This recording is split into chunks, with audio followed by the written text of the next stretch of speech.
Bismillahirrahmanirrahim. Assalamualaikum warahmatullahi wabarakatuh. Nama saya Cunuzawa Juli. Di sini saya akan mencoba menjelaskan tentang pengertian analisis data.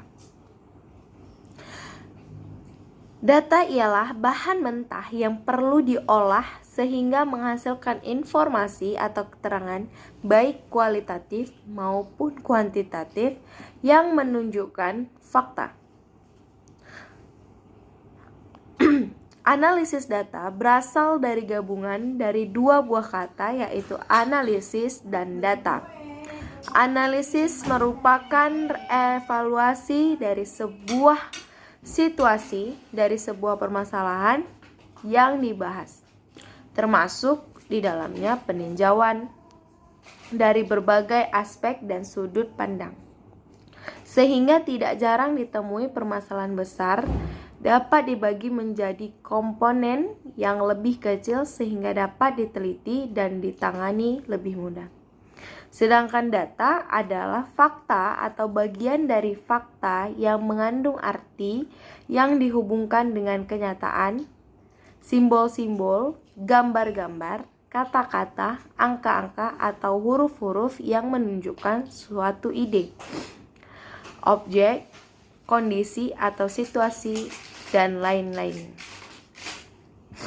Analisis data adalah proses mencari dan menyusun secara sistematis data yang diperoleh dari hasil wawancara, catatan lapangan, dan dokumentasi. Dengan cara mengorganisasikan data ke dalam kategori, menjabarkan ke dalam unit-unit, melakukan sintesa, menyusun ke dalam pola, memilih mana yang penting dan yang akan dipelajari, dan membuat kesimpulan sehingga mudah dipahami oleh diri sendiri maupun orang lain. Menurut Lexi Y. Moleong menjelaskan bahwa analisis data adalah proses mengatur urutan data, mengorganisasikan ke dalam suatu pola, kategori, dan suatu uraian besar. Analisis data sebagai proses yang merinci usaha secara formal untuk menemukan tema dan merumuskan hipotesis atau ide seperti yang disarankan, dan sebagai usaha untuk memberikan bantuan dan tema pada hipotesis. Itu saja yang dapat saya jelaskan. Lebih dan kurang saya mohon maaf. Billahi taufik wal hidayah. Wassalamualaikum warahmatullahi wabarakatuh. Saya adalah Sekar Kinanti sebagai pemateri kedua dari kelompok 8. Langsung saja ke materi berikutnya. B. Jenis-jenis analisis data. Analisis dalam penelitian merupakan bagian dalam proses penelitian yang sangat penting. Karena dengan analisis inilah data yang ada akan nampak manfaatnya, terutama dalam memecahkan masalah penelitian dan mencapai tujuan akhir penelitian. Data bermuatan kualitatif disebut juga dengan data lunak. Data semacam inilah diperoleh melalui penelitian yang menggunakan pendekatan kualitatif. Keberadaan data bermuatan kualitatif adalah catatan lapangan yang berupa catatan atau rekaman kata-kata, kalimat atau paragraf yang diperoleh dari wawancara, menggunakan pertanyaan terbuka, observasi partisipatoris atau pemaknaan peneliti terhadap dokumen atau peninggalan. Untuk memperoleh arti dari data semacam ini melalui interpretasi data, digunakan teknik analisis data kualitatif. C. Teknik analisis data.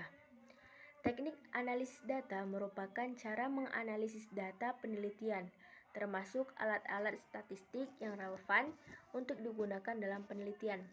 Data yang diperoleh dari berbagai sumber dalam penelitian kualitatif dapat digunakan teknik pengumpulan data yang bermacam-macam dan dilakukan secara terus-menerus sampai datanya jenuh atau dapat disimpulkan.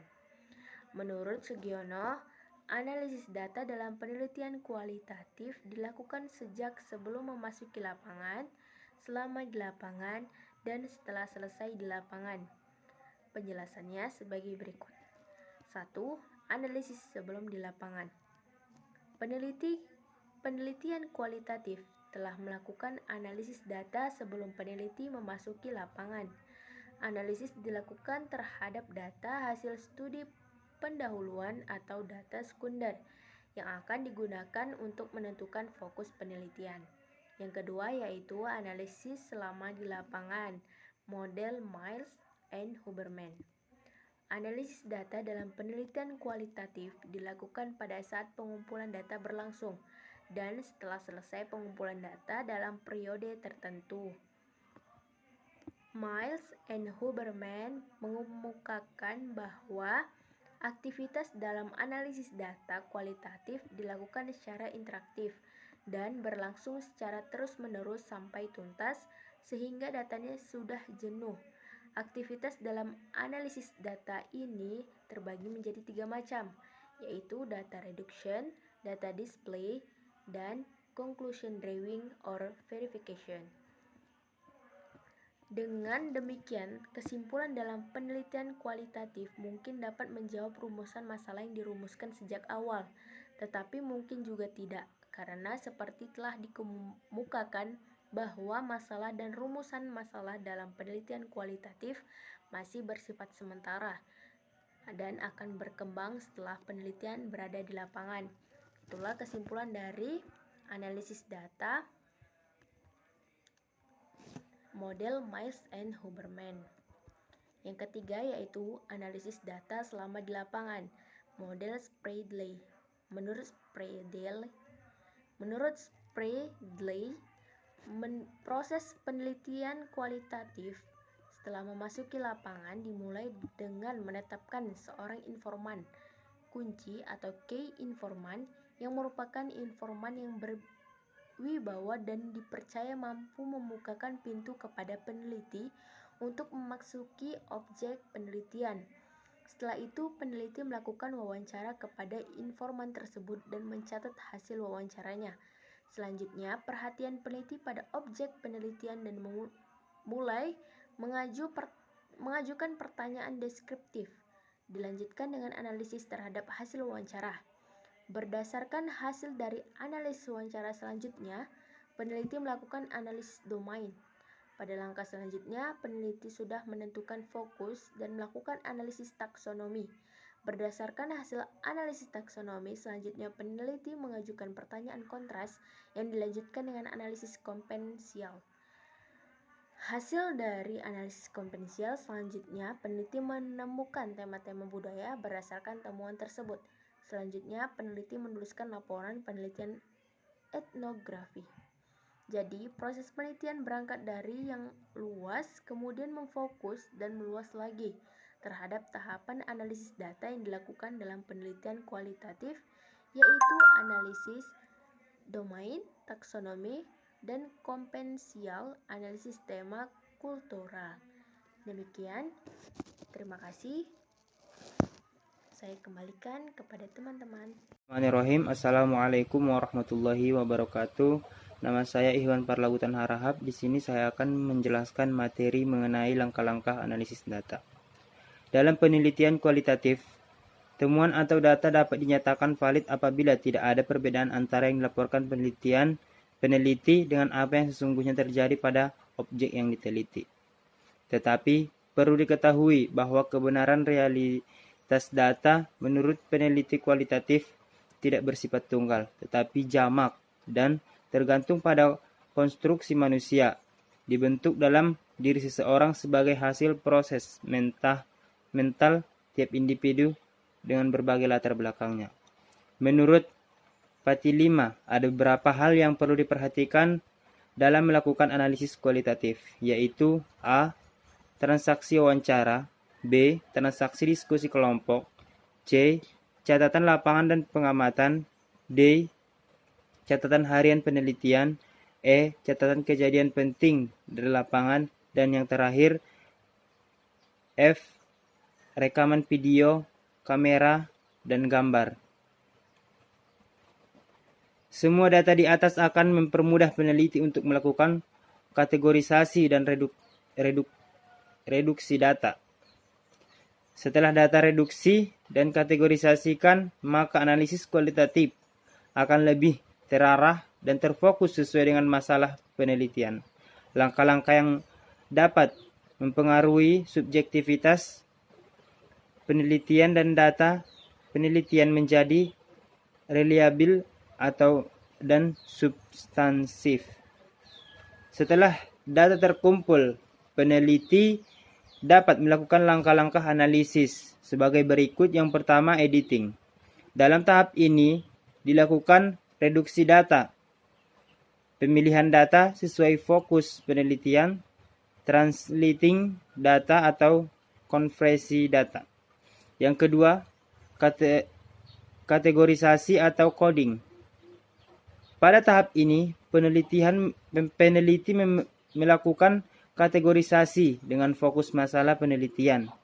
Yang ketiga, mapping. Langkah ini juga disebut langkah interpretasi data, yaitu melakukan kegiatan menghubungkan, membandingkan, dan mendeskripsikan data sesuai fokus masalah untuk diberi makna. Mungkin cukup sekian yang dapat saya sampaikan. Assalamualaikum warahmatullahi wabarakatuh. Di sini saya akan melanjutkan penjelasan dari teman saya Ikhwan Parlagutan Harahap mengenai teknik pengecekan dan pemeriksaan keabsahan data. Nah, uji keabsahan data dalam penelitian kualitatif itu meliputi uji credibility atau validitas internal, kemudian transferability atau validitas eksternal, kemudian dependability atau reliabilitas, dan confirmability atau objektivitas. Nah, yang pertama itu uji kredibilitas data. Ada 6 teknik yang dapat dilakukan dalam uji kredibilitas data. Yang pertama itu adalah memperpanjang masa pengamatan. Nah, hal ini memungkinkan peningkatkan derajat kepercayaan data yang dikumpulkan, bisa mempelajari kebudayaan dan dapat menguji informasi dari responden. Kemudian yang kedua itu meningkatkan ketekunan. Meningkatkan ketekunan berarti melakukan pengamatan secara lebih cermat dan berkesinambungan. Kemudian triangulasi, yaitu pemeriksaan keabsahan data yang memanfaatkan sesuatu lain di luar untuk keperluan pengecekan atau sebagai pembanding terhadap data tersebut. Kemudian ada namanya analisis kasus negatif, yaitu melakukan analisis kasus negatif. Peneliti mencari data yang berbeda atau bahkan bertentangan dengan data yang telah ditemukan, baru menggunakan bahan referensi, kemudian mengadakan member check. Member check ini adalah proses pengecekan data yang diperoleh peneliti kepada pemberi data. Kemudian tadi untuk melakukan tes keabsahan data ada namanya uji transferability.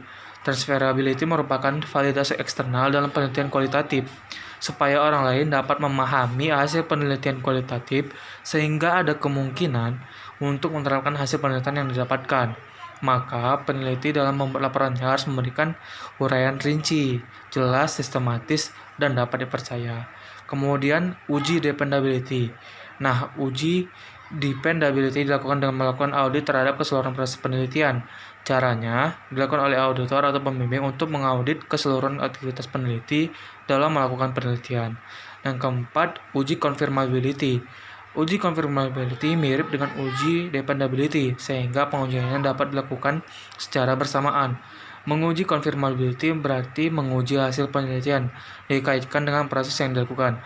Bila hasil penelitian merupakan fungsi dari proses penelitian yang dilakukan, maka penelitian tersebut dapat memenuhi standar confirmability. Dalam penelitian, jangan sampai proses tidak ada tetapi hasilnya ada. Mungkin itu yang dapat saya jelaskan. Terima kasih. Assalamualaikum warahmatullahi wabarakatuh.